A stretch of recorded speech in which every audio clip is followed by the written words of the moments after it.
before Ethereum really came into its own, crypto was just this. Here, Kyle, let me send you some coins. Send me back coins. There wasn't even stable coins. There was nothing. It was just, you had to, literally all I could do is once I had the coins in my wallet, I could just send it to your wallet. If you send one BTC. That's it. That's all you do with crypto. All crypto was like my wallet, send coins to Kyle. Kyle can send it back if he wants, or we trade for something, we barter, and then I have to use a centralized exchange. Mm-hmm. That's it.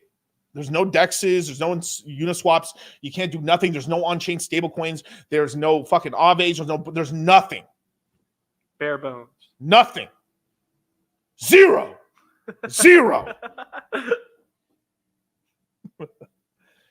Then a 0 to 1 moment happened. I call Uniswap a 0 to 1 because there had been attempts to do it before. Obviously, I think Balancer was there a minute before. I think there's a couple other little projects, stuff that were there. But the one that caught fire was Uniswap, popularized by Hexagons. And for the first time, DeFi's this is the reason that in early 2020 there was something called DeFi Summer. This is when I just ate into shit. But people developed all the initial, all the primitives, all the stuff, all the, I would call it L1 narratives and all the L1 starting blocks and stuff. Everything was created during 2020. We had, for the first time, I didn't have to use a fucking centralized exchange. I could literally use my Bitcoin or you could not at that time. I should use my Ethereum in stable coins on Ethereum to buy and sell my Ethereum and into a bunch of meme coins and shit coins or good projects or Uniswap token or Hex or any of this stuff. For the first time ever, didn't have to, the exchange could go down. I don't care. I'm going to sell. Holy crap. I'm really using crypto for the first time ever. It was a big bang moment. Boom. Cambrian explosion of crypto. It was magic. It was fucking magic.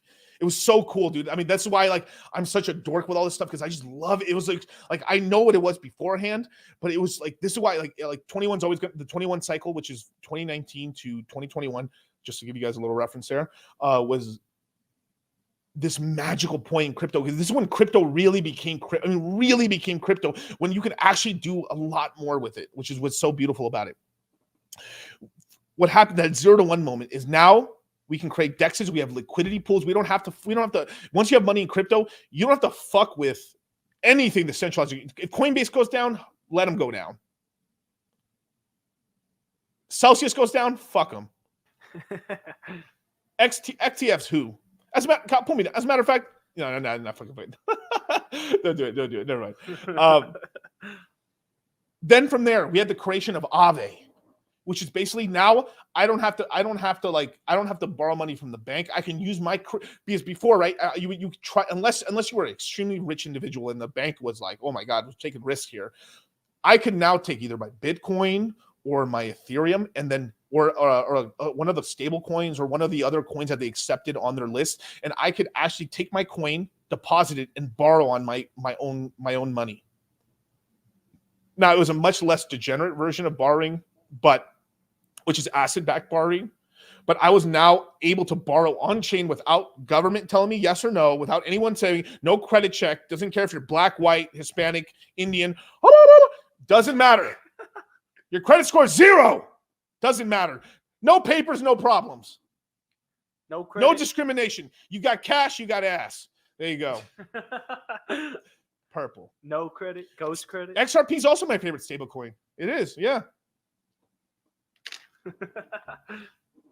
Beautiful. I wouldn't call that a 0 to 1 moment, but because it's not as like explosion as like Uniswap, where it added this extra functionality, but it still was a very sub boom that was crazy we had borrowing and lending markets for the first time.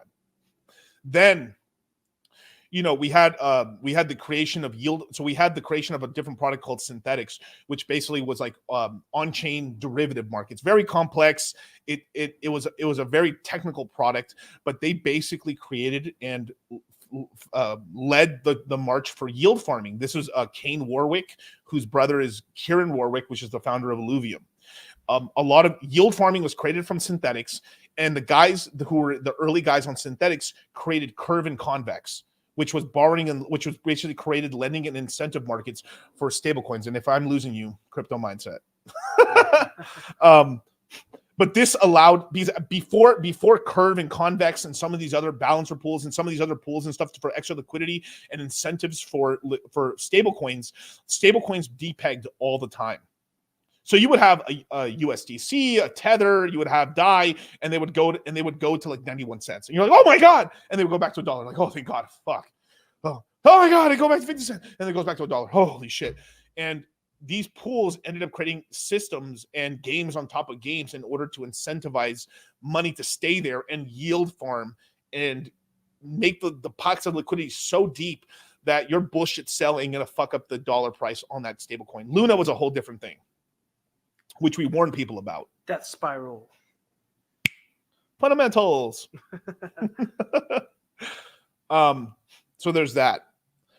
So with that, right, then you had things like OpenSea happen, which was already in 2017, but you had OpenSea even go crazier, right? You had it for the first time ever, right? Like NFTs. This is what I'm saying. Every cycle does create things. It's just it's stacked on top, just tons of garbage on top of it. The garbage ends up making the name of the cycle, right? Of like, I would call the 17-13 cycle, like that 8-year period from like 2017, 8 years back. I call it the vaporware cycle. But out of the vaporware cycle, we had Ethereum created.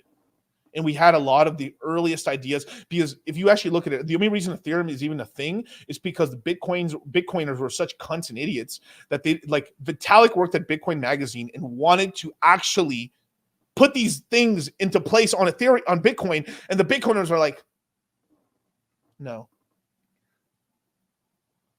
They didn't want to do it.